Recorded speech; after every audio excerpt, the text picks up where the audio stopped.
नमस्कार, good morning दोस्तों। स्वागत है आप सभी का हमारी क्लास में। आज हम बात करेंगे राजस्थान के एक महत्वपूर्ण टॉपिक पर और वो है राजस्थान की वन रिपोर्ट। काफ़ी सारी क्लासें आ सकती है, एक क्लास में हम कवर नहीं कर पाएंगे या 2 या 3 क्लासें इसकी लग सकती है।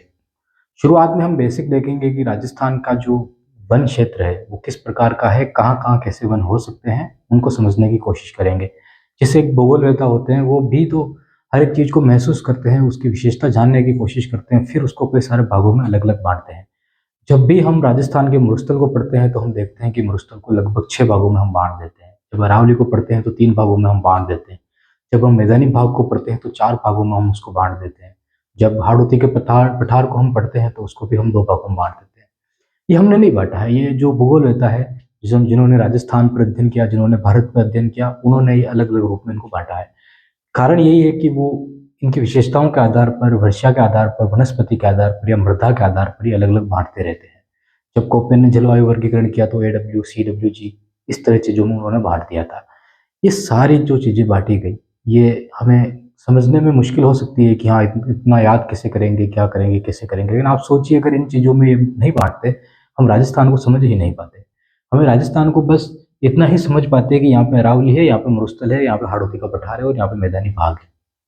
उसके अलावा हम कभी नहीं समझ पाते। जब हमने बेसिनों में इनको बाँटा, जब हम देखा कि इस बेसिन जो बनास बेसिन है काफ़ी बड़ा बेसिन है राजस्थान का, जो पूर्ण नदी है जो पूरे राजस्थान में घूमती फिरती है। तो उसको लेकर जब हमने बात की तो वहाँ पे हमने मिट्टी की बात की, तो मृदा के रूप में भी हमने उस बेसिन को देखा। तब हमें पता चला कि वहाँ पे हमको नवीन जलोढ़ मिट्टी मिलती है। बाणगंगा नदी को हमने देखा, तो हमने देखा कि विराट की पहाड़ियों से निकलने के बाद भरतपुर ये सारा क्षेत्र जिसको हमने रोहे का मैदान भी कहा, ये हमारी सरल बनाने के लिए चीज़ों को, राजस्थान को अच्छे से समझने के लिए बाँटा गया है। जब हम इसको थ्योरी के साथ पढ़ते हैं या समझते हैं, चाहे आपके पास गाइड हो, चाहे आप किसी की क्लास ले रहे हो, जब आप इन चीज़ों को समझने की कोशिश करते हैं, तब ये राजस्थान काफ़ी आसान हो जाता है। और ऐसा कोई भी एग्ज़ाम नहीं है जहाँ पे आपको डायरेक्ट 20 क्वेश्चन अगर राजस्थान जियोग्राफी के पूछे गए हैं, तो 20 के 20 क्वेश्चन फैक्ट वाले पूछ लिए जाएँ। आपको कम से कम 12 क्वेश्चन ऐसे पूछे जाएँगे जो आपकी समझ के ऊपर निर्भर करते हैं। तो इस समझ को बढ़ाने के लिए और राजस्थान का जो वन क्षेत्र है उसको समझने के लिए आज की हमारी क्लास, इसमें ना तो हम आंकड़ों की बात करेंगे, ना ही इसमें इस क्लास के अंदर हम जो वन रिपोर्ट कब प्रकाशित हुई 1981 में और 1987 में जो काल था, या 1927 में, ना वहाँ पे जाएंगे जब अंग्रेजों ने इसकी शुरुआत की थी, जो वनों का कैटेगरी बांटी गई है 3 कैटेगरी। पिछले एग्जाम में यही क्वेश्चन पूछा गया था कि राजस्थान के किस वन को शामिल नहीं किया जाता, और उसमें एक ऑप्शन था अवर्गीकृत वन, ठीक है, सुरक्षित वन या आरक्षित वन, और एक ऑप्शन और था उसमें, वो गलत था, वो निकल गया है। ठीक है, तो हम देखते हैं अब। सबसे पहले आपके सामने राजस्थान का मैप है, तो आपको ये पता होना चाहिए कि राजस्थान के मैप में किस जगह पे कौन सा स्थान या कौन सा क्षेत्र या कौन सा प्रदेश हमको मिलता है, ये आपको आना चाहिए और ये आपको समझ होनी चाहिए। जब हम पश्चिमी पश्चिमी राजस्थान की बात करते हैं तो मरुस्थलीय प्रदेश मिलता है, जब पूर्वी राजस्थान की बात करते हैं तो हाड़ौती का प्रदेश मिलता है। लेकिन आप अगर कई सालों, लाखों सालों पहले चले जाओ, तब आप क्या देखोगे, आपको बस यही दिखेगा कि एक प्रायद्वीपीय पठार है, और प्रायद्वीपीय पठार पर ये जो राजस्थान का हिस्सा है सब जगह जंगल से घिरा हुआ है। और ये हाड़ौती का जो पठार है, यहाँ पे आपको विंध्याचल श्रेणी मिलती है, मतलब यहाँ पे जो पहाड़ियाँ हैं विंध्याचल श्रेणी की, और यहाँ पे जो पहाड़ियाँ अरावली की। ना कोई मरुस्थल था, ना कोई मैदानी भाग था, कुछ भी नहीं था, ये बस एक जंगल हुआ करता था और यही था।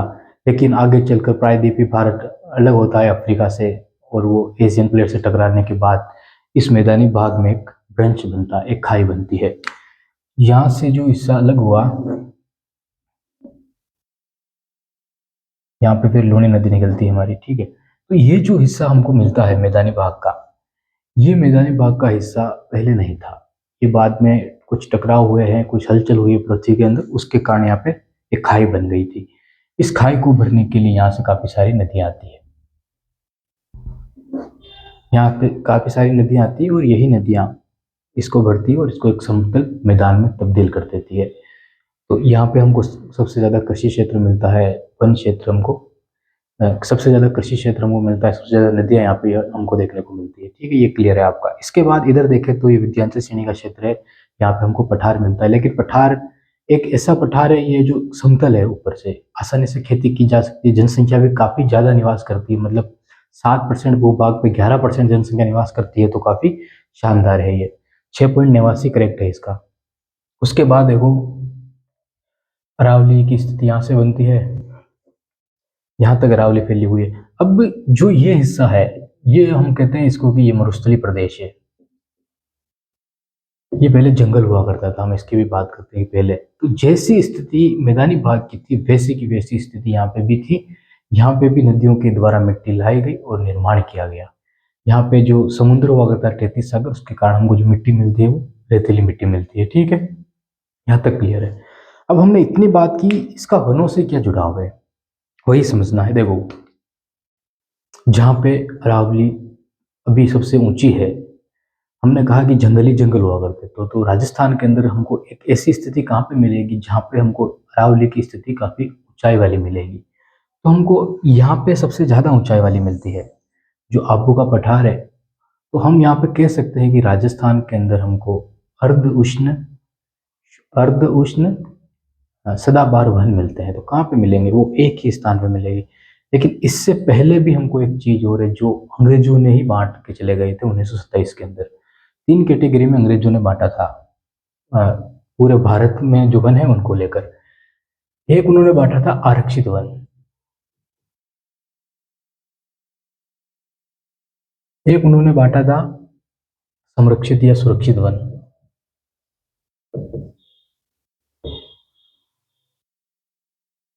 और एक उन्होंने बांटा था अवर्गीकृत वन।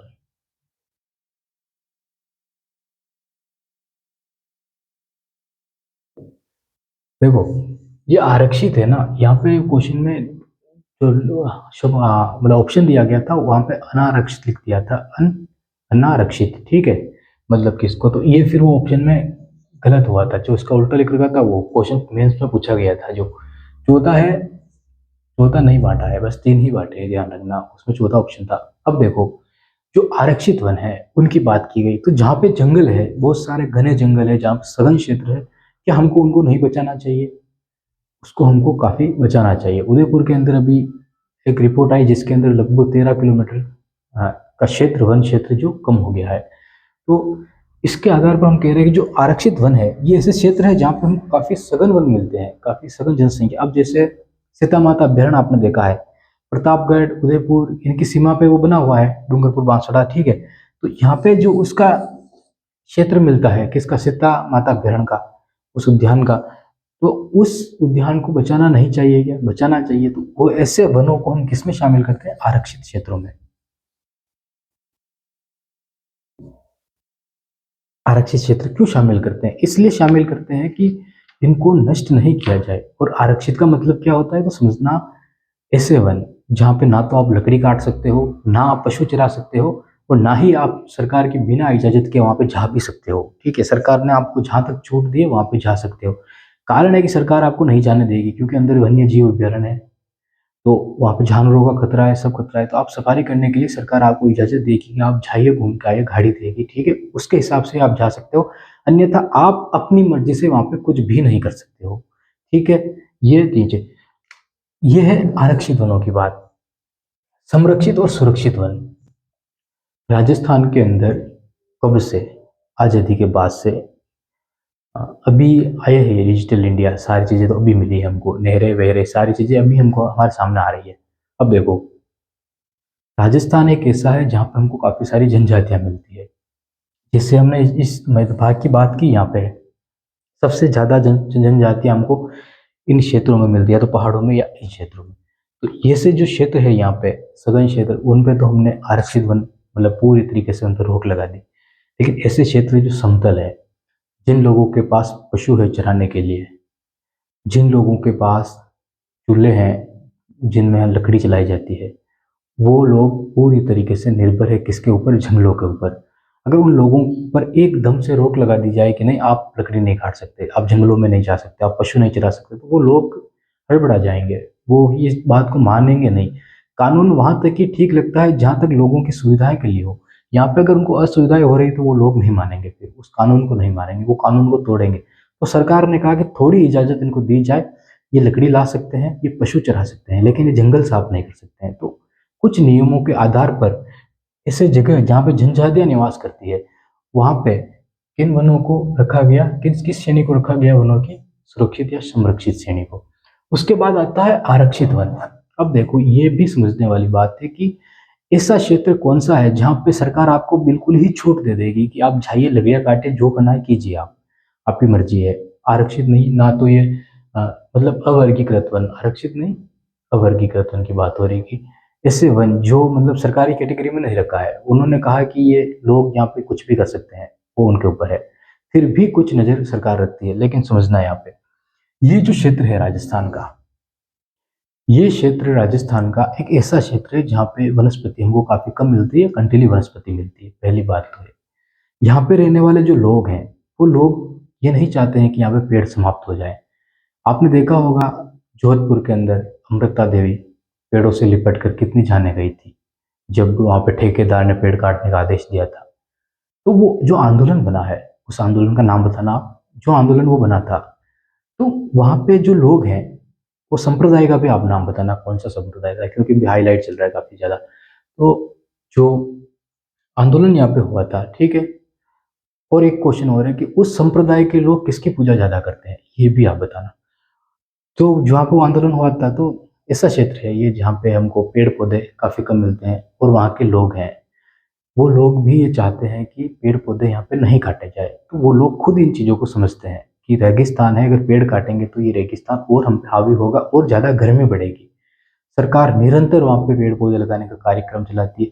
तो सरकार को भी लगता है कि यहाँ पे लोगों पे दबाव बनाने की आवश्यकता नहीं, लोग खुद समझदार है कि ये पेड़ों को बचा लेंगे, ठीक है। तो ऐसी स्थिति बनती है, तो सरकार भी सोच समझ के काम करती है। तो जो पश्चिमी पूरा मरुस्थल है, जो अर्ध शुष्क और शुष्क मरुस्थल है, सरकार ने उसको किसमें रखा, उसको रखा अवर्गीकृत वन। अब यहाँ पे समझना, ये आपके सामने एक मैप को दर्शाने का माध्यम था कि हम किस तरह देख सकते हैं। जब भी हम डिटेल में पढ़ना चाहेंगे तो रणथंभौर राष्ट्रीय उद्यान मिलेगा, क्या आपको इजाजत दी जाएगी रणथंभौर राष्ट्रीय उद्यान के अंदर कि आप वहां पे जाके पेड़ पौधे काटिए, लकड़ियां काटिए? आपको नहीं दी जाएगी। यहाँ पे चंबल उद्यान मिलेगा आपको, ठीक है, क्या उसमें आपको मुकुंदरा, तो उसमें आपको क्या इजाजत दी जाएगी आप पेड़ पौधे काटिए? आपको नहीं दी जाएगी। यहाँ पे आपको सीता माता अभ्यारण्य मिल रहा है, क्या आपको उद्यान में दी जाएगी? नहीं दी जाएगी।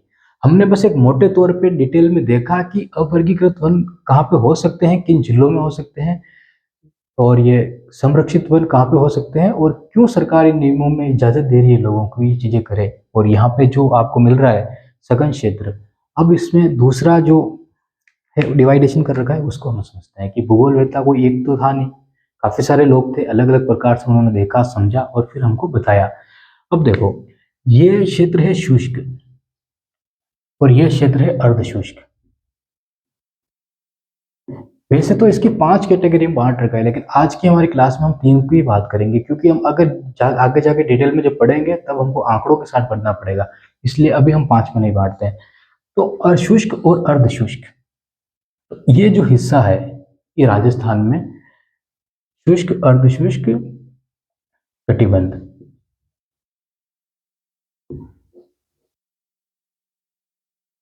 वनों को लेकर जो पहला पार्ट बांटा गया है इसमें वो है शुष्क अर्धशुष्क कटिबंध, ठीक है।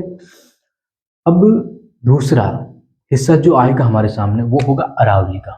ये जो अरावली वाला क्षेत्र है, भूगोलवेताओं ने कहा कि ये उष्ण कटिबंध है।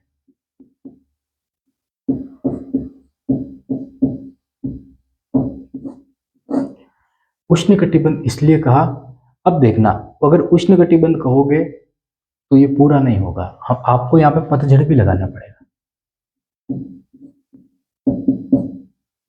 तभी ये आपके एग्जाम में भी क्वेश्चन आएगा। तो पतझड़ या मौसमी वन इस तरह पूछा जाएगा। कारण क्या है कि अरावली के अंदर बारिश होती है, लेकिन बारिश 12 महीने नहीं होती है। इसका भी अभी आप समझेंगे तो आपको काफी समझ में आ जाएगा। देखना, बारिश 12 महीने नहीं होती है, तो यहाँ पे 3 महीने बारिश होती है, तो 3 महीनों के बाद पेड़ एक बार पत्ती अपनी झाड़ते हैं, तो इसलिए कहते हैं हम पतझड़ वन या मौसमी वन। ये क्षेत्र आपको मिला पूरा अर्धशुष्क, और हमने जो बात की वो अवर्गीकृत वनों की। ये क्षेत्र आपको मिला पतझड़ वन, यहाँ पे पत्ते गिरते हैं। अब ये यहाँ पे की स्थिति नहीं है, पूरे मैदानी भाग की स्थिति है यहाँ, क्योंकि सिर्फ बारिश अरावली में नहीं हो रही है, बारिश यहाँ पे भी हो रही है। इधर बारिश काफी कम हो पाती है, इसलिए हमने कैटेगरी अर्धशुष्क शुष्क रखी, लेकिन ये जो उष्णकटिबंधीय पतझड़ वन है ये सारे क्षेत्रों में आएंगे। ऐसा नहीं है कि सिर्फ अरावली के अंदर आएंगे, मैदानी भाग में आएंगे, हाड़ौती के पठार में आएंगे, यहाँ पे आएंगे।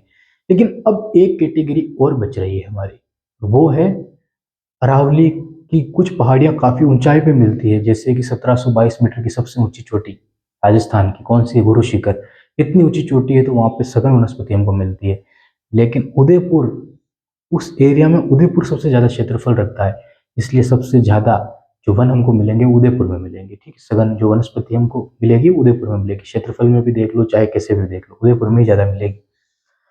वो स्थिति यहाँ पे बनती है। तो भूगोलवेताओं ने कहा कि राजस्थान में हम 3 मोटे मोटे प्रकार में बांट सकते हैं, शुष्क, अर्ध शुष्क, अरावली तक, जहाँ पे काफी कम बारिश होती है। ठीक है, काफी छोटी छोटी पत्तियां होती है और काफी कंटीली होती है, जैसे कि कैक्टस हो गया, इस तरह की आप यहाँ पे मिलती है आपको, बबूल हो गया, इस तरह की चीजें। तो ये जो आपको पेड़ पौधे मिल रहे हैं यहाँ पे, कंटीले मिलेंगे, झाड़ियां मिलेगी, खेजड़ली, ठीक है, रोहिड़ा, इस तरह की चीजें। अब इस क्षेत्र को उन्होंने किस आधार पर रखा, जहाँ पे बारिश काफी कम हो पाती है। ये उष्ण पतझड़ वन, यहाँ पे बारिश हो पाती है, पर्याप्त पानी पेड़ों को मिलता है, लेकिन ये पेड़ एक वर्ष में एक बार अपनी पत्तियां झाड़ते हैं। किस क्षेत्र में रखा, यहाँ पे। क्या यहाँ वाले पेड़ पत्तियां नहीं झाड़ते? बिल्कुल झाड़ते होंगे।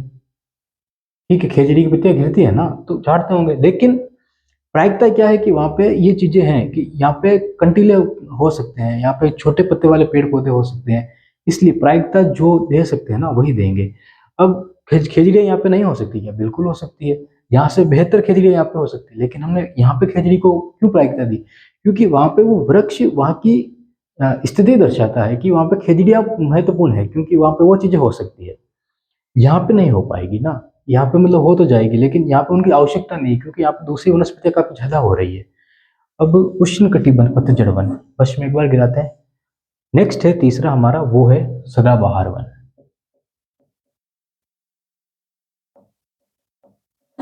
अब जो उष्ण है ना, इससे तो कम है ना, ये इससे तो ज्यादा बारिश वाला है ना, तो यहाँ पे हम कहते हैं अर्ध उष्ण। पूरा उष्ण नहीं, अर्ध उष्ण, अर्ध उष्ण कटिबंध। ठीक है, सदाबहार वन। राजस्थान में सदाबहार वन हमको कहीं मिलेंगे तो वो यहाँ पे मिलेंगे आबू क्षेत्र के अंदर, क्योंकि कब सबसे ज्यादा यहाँ पे बारिश हो पाती है, 150 सेंटीमीटर की बारिश यहाँ पे हो जाती है, इसलिए हमको मिलेंगे। तो 3 कैटेगरी आपको समझ में आई कि नहीं आई है? ये वनों को लेकर अगर ये मैप को समझ गई तो फिर जो रिपोर्ट है वो एकदम से आपको समझ में आ जाएगी चीजें। अर्ध शुष्क वन। अब लास्ट टॉपिक है, उसके बाद ये क्लास खत्म करेंगे। लास्ट ये है कि ये सारी चीजें हमने आपको बताई, लेकिन एक क्वेश्चन नहीं आ रहा हो मन में तो भी आना चाहिए। हमारा जो कटिबंध होते हैं, जैसे कि शीत कटिबंध, उष्ण कटिबंध, शीतोष्ण कटिबंध, उपोष्ण कटिबंध, ये आपने सुने होंगे। जब आप पृथ्वी बनाते हो ना ऐसे, तो आपने देखा होगा ये कटिबंध में बांट रखा होता है ऐसे। ठीक है, जब कटिबंध में बांट रखा होता है तो 0 डिग्री, ये 0 डिग्री, ये 23.5 डिग्री, ये भी 23.5 डिग्री, यहाँ पे 66.5 डिग्री, यहाँ पे भी 66.5 डिग्री, इस तरह बांट रखा होता है। ये जो 0 डिग्री है ना, और ये है, ये हमारे राजस्थान का स्थिति दर्शाती है। यहाँ से गुजरती है हमारी कर्क रेखा, जिसको माही नदी 2 भागों में बांटती है। अब आप सोचो, इस कर्क रेखा के ऊपर जाते ही जलवायु कौन सी हो जाएगी? वो जलवायु हो जाएगी शीतोष्ण जलवायु। ठीक है, शीत प्लस उष्ण, शीतोष्ण जलवायु हो जाएगी। तो राजस्थान में क्यों नहीं हुई? उसकी स्थिति ये है कि 18 डिग्री सेल्सियस से कम तापमान अगर हो तभी हम वहां पे शीतोष्ण जलवायु कहेंगे। कितना? 18 डिग्री से कम तापमान हो, इसलिए हम इसको राजस्थान की जलवायु को क्या कहते हैं? उष्ण या शुष्क। उष्ण या शुष्क क्यों? क्योंकि राजस्थान का जो तापमान की स्थिति है वो कहाँ पे चली जाती है? 46 डिग्री, 50 डिग्री। जैसलमेर के अंदर इन हिस्सों में अभी हीट स्ट्रोक के कितने मामले हमारे सामने आ गए? 6-7 लोगों की मौत हो गई, लगभग 4,971 या 77 मामले आए थे हीट स्ट्रोक लोग एक साल के अंदर बस। तो अभी वाली रिपोर्ट नहीं आई है, पिछले साल की 2024 की बात हो रही है। अभी वाली आ जाए तो कितने आ जाएंगे देखो। तो गर्मी निरंतर बढ़ती जा रही है, इसलिए हम क्या कहते हैं, ये हम तापमान को भी देखना पड़ता है कि तापमान कितना बढ़ रहा है, इसलिए हम जलवायु को एकदम से चेंज नहीं किया यहाँ पे। ठीक है, आज की क्लास कैसी लगी, समझ में आई होगी? कमेंट करके हमको जरूर बताना। मिलते हैं नेक्स्ट क्लास में इन वन को लेकर, और अगर कोई वनों को लेकर आपका कोई क्वेश्चन हो, डाउट हो, तो आप जरूर पूछिएगा।